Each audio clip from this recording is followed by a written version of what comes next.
Ed Wallace right now, who's got his hands on, I don't know, haven't heard much lately about compact crossover SUVs. Have you found any? Yeah, this is like the third week in a row, Tim. First, we had the Audi Q5, the new one. Then we had the Infiniti, the new QX. Now we have the BMW X2.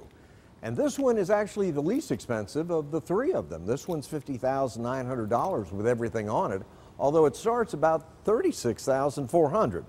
We have a 2-liter engine in it, 228 horsepower.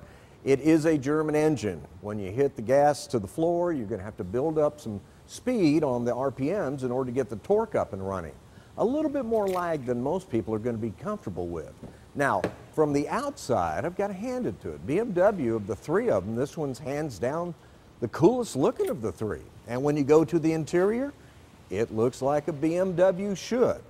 The seats, when I first got into the driver's seat to drive it around, it felt unbelievably uncomfortable. But if you look at all the controls on the side of it, you can see why.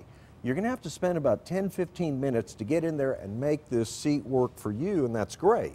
Maybe not so great if you have multiple drivers, but after about an hour or two of driving it, I got it to where I kind of liked it.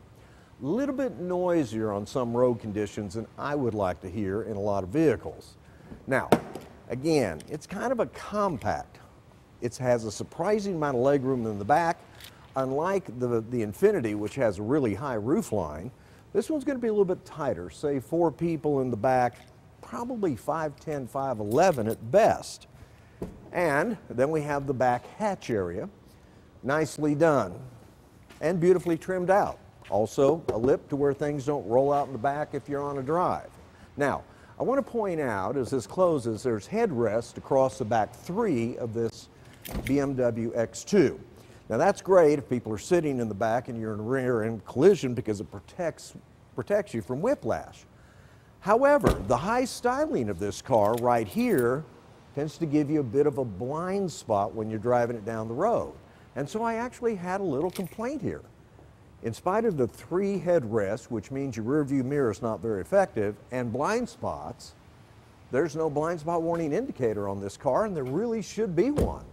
A lot of cars, it doesn't bother me when it's not there because you can see around easily, but again, this one kind of needs it. So, of the last 3 weeks, the one that's most fun to drive, hands down, is the new Audi Q5. The one with the most technology happens to be the Infiniti, and it's really cool with its technology.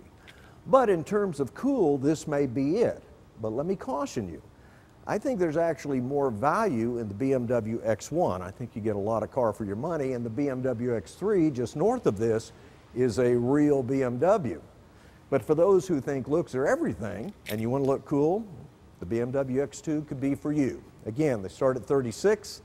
This one's $50,009, and the dealers have it now. With that, y'all have a good weekend. Thank you so much. 726. You can listen to Ed on 570 KLF tomorrow. Excuse me. His car column is always in Saturday's Fort Worth Star Telegram. All right.